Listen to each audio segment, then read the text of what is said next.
Una de las pandemias que ha afectado a muchísimas personas de forma silenciosa y que nos causa mucha preocupación es la ansiedad. Y deben saber que la ansiedad es una de las emociones humanas que se presenta tanto en una persona joven como en una persona envejeciente. Entonces, esto va a implicar un valor adaptativo que predispone o anticipa ante un evento nocivo. Pero cuando esto no tiene una justificación o se torna de forma excesiva o provoca una mala adaptación ante un individuo, entonces eso debe considerarse como patológico. La ansiedad tiene dos vertientes. La primera es positiva, muchos hemos pasado por eso, donde ese trastorno emocional va a responder ante un estímulo que lo amenaza. Entonces, aquí nuestro sistema se alerta sobre alguna posibilidad de que ese factor estresante le puede entonces producir algún efecto adverso a nosotros. O cuando nuestra integridad está en riesgo de forma inminente, entonces nosotros reaccionamos de esta forma. Pero también está la otra vertiente, donde esa vertiente patológica supone una respuesta ya exagerada ante ese estímulo o ante una situación que es irrelevante o escasamente amenazante. Reaccionamos de una forma entonces exagerada. Por ejemplo, muchos hemos pasado, pueden pasar por esta situación donde ven un pequeño animalito, donde les sale de forma de repente y usted reacciona de una forma exagerada sobre eso, sobre ese animalito que es indefenso. Probablemente usted se va a sentir identificado y va a llegar muchos recuerdos, porque ese animalito indefenso que no le va a causar nada a usted entonces reacciona de una forma exagerada, pero lo hace como una forma de defensa. Ahora bien, existe una gama amplia de presentación clínica que va desde una simple inquietud hasta una crisis de pánico, según la capacidad adaptativa de cada individuo. Por lo general, la presentación de un primer episodio se observa entre los 18 y los 40 años. Ya posterior a este tiempo, se va a relacionar frecuentemente con alguna entidad o alguna situación que le puede pasar a esta persona, por ejemplo, ante una enfermedad o la reacción ante alguna situación o la reacción a algún fármaco o ya, como pasa muy frecuentemente, a la programación de una cirugía. Sin embargo, a cualquier edad la frecuencia de presentación en mujeres es mayor. Entonces, la ansiedad es uno de los problemas psiquiátricos más prevalentes en el anciano. Afecta incluso más que la depresión o un daño cognitivo grave. Entonces, ya basado en grandes estudios epidemiológicos en la población anciana, se subestima que los trastornos de ansiedad son un 10% dentro de el diagnóstico más común entre estos trastornos, es el trastorno de la ansiedad generalizada, ya según series revisadas. Pero a pesar de estos datos que le estoy dando, esta entidad sigue siendo subdiagnosticada porque los ancianos alteran la funcionalidad de forma significativa, pero la mayoría no cumple con los criterios de ansiedad. Como ya le mencioné, los trastornos de ansiedad en personas mayores suelen ser infradiagnosticados e infratratados, pese a la relevancia clínica que tienen. Pero entonces es bueno conocer los factores de riesgo que están asociados a la ansiedad para así entonces ayudar a prevenirlo o estar alerta cuando presente cualquier de estos síntomas. Entonces los factores son el que tener una enfermedad psicológica previa, el tener algún déficit cualitativo en su red social, el afrontamiento a factores estresantes, cómo él se enfrenta a eso, es importante conocerlo. Y ser mujer es uno de los factores de riesgo que más predispone a los pacientes a tener ansiedad. Entonces es bueno que conozcan los síntomas que más frecuente presenta un adulto mayor ante una ansiedad. Entonces aquí se lo voy a ir enumerando para que ustedes lo vean. Lo más frecuente que podemos ver es que el paciente se sienta irritable, que presente calambres musculares, inquietud, que sienta nudo en la garganta, la boca seca, la tensión motora, que se sienta fatigado, con hiperactividad, sudoración, falta de aliento, palpitaciones, mareo, náuseas, una sensación de que todo el mundo lo mira, un miedo exagerado, o el paciente también puede estar con alteración de la concentración, preocupaciones, el sueño se le puede alterar. O sea, puede presentarse de diferentes formas. ¿Cuál es el problema de estos síntomas y por qué es que está infradiagnosticado esta entidad? Es que, como pueden ver, muchos de estos síntomas se pueden manifestar en otras enfermedades. Por ejemplo, Síntomas que muy frecuente presenta es que el paciente puede sentir latidos rápidos en el corazón, pero esto también se puede presentar en otras enfermedades, como por ejemplo una arritmia que es muy frecuente en un anciano, o la sudoración, el mareo, la debilidad, la palidez. Estos síntomas también se pueden presentar en un paciente diabético que tal vez use insulina y se le baje el azúcar.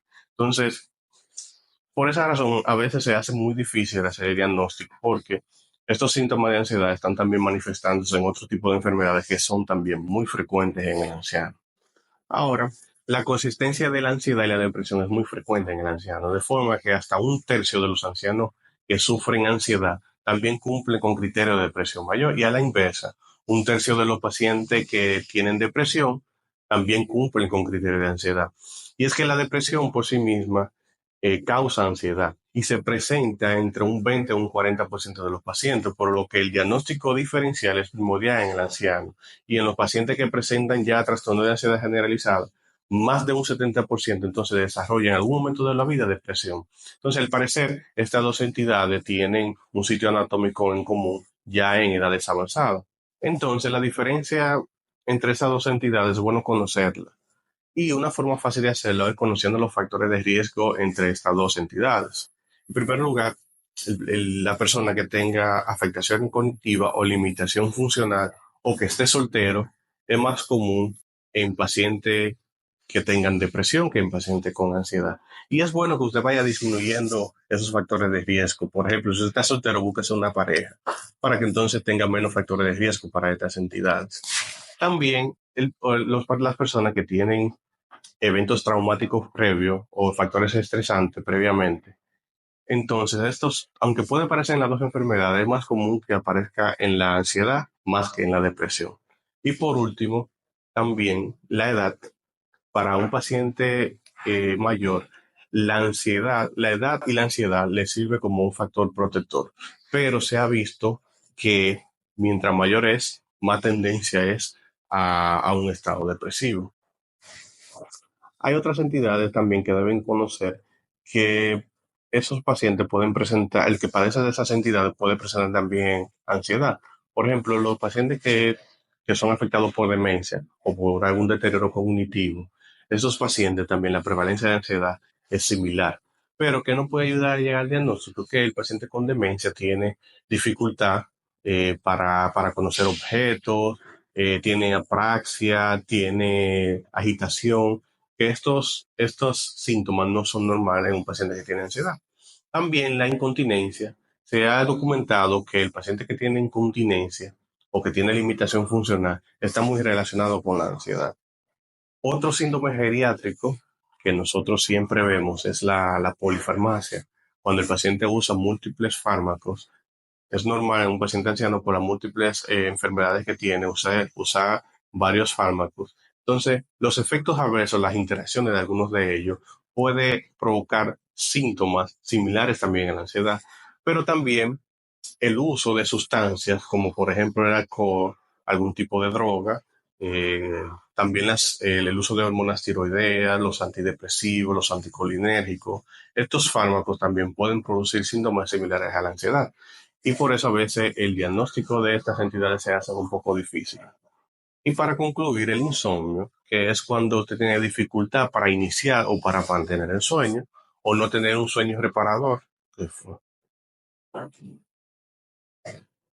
Y ya para concluir, el insomnio, que no es más que la dificultad para iniciar o para mantener el sueño, o que usted no tenga un sueño reparador por más de un mes, eso acompañado de alteraciones funcionales diurnas, que no esté acompañado de alteraciones psiquiátricas o alguna afectación orgánica. Entonces, deben conocer que la prevalencia es mayor cuando esto está acompañado de ansiedad y depresión. En un paciente que ya tiene insomnio crónico, ese paciente tiene mayor prevalencia o tiene mayor riesgo de desarrollar ya sea depresión o ansiedad. Entonces, si su abuelito está teniendo problemas para conciliar el sueño, tiene alteraciones para iniciar el sueño, para mantener el sueño, es bueno que lo acompañe a la consulta para investigar si alguna de estas patologías que lo está afectando. No todas las personas tienen los mismos síntomas ni todos tienen la misma intensidad en todos los casos. Cada persona, según su predisposición biológica o psicológica, se muestra más vulnerable o susceptible a alguna otro síntoma. Pero hay tres entidades que pueden manifestarse en conjunto y de diferentes formas. Es a lo que yo le llamo la pandemia silenciosa. Se trata de la depresión, el estrés y la ansiedad. ¿Cómo pueden expresarse? Por ejemplo, la depresión, por la misma alteración del ánimo, te va a impedir a que tú tomes algunas iniciativas. Y el estrés te va a impedir a que esas ideas fluyan. Y la ansiedad, entonces, por el miedo que tú vas a tener o por la preocupación que tú vas a tener a lo que va a pasar o lo que te puede pasar, entonces eso va a impedir que tú tomes iniciativa de realizar cosas. Entonces esas tres cosas pueden trabajarte en conjunto y tú no te puedes dar cuenta. Por eso le digo que son silenciosas. Pero ya para concluir, conozcan que el cuidado personal es importantísimo. Y en el cuidado personal incluyen que usted trate de disminuir estimulantes que puedan afectar el sistema nervioso central, como está la cafeína, el alcohol, los hipnóticos, algunos sedantes, todo eso es bueno disminuirla. Realizar ejercicios importantes de forma, bueno, todos los días por lo menos 20 minutos. Es importantísimo realizar ejercicio, te va a ayudar a que esas ideas fluyan. También te va a permitir a que tú salgas a conocer nuevas personas, a que no te sientas solo.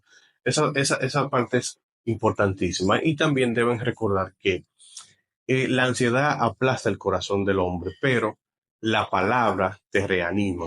Con una simple llamada a alguien cercano contándole lo que estás padeciendo o pidiendo ayuda sobre eso, solamente con eso tú estás ganando el play. Es importante saber que para estos problemas de ansiedad y depresión hay alteraciones internas en tu organismo. Y hay tres neurotransmisores que son los que están relacionados con este tipo de enfermedad, la ansiedad y el miedo y también la depresión. Entre ellas están la noradrenalina, los neurotransmisores GABA y la hidroxitriptamina. Esos tres neurotransmisores están muy relacionados con esta enfermedad. Y en estos tres elementos es que se basan los medicamentos. Pero esa parte es bueno que la discutan con su médico para que conozcan los tipos de tratamiento farmacológico que podemos presentarle a un paciente que tenga ansiedad.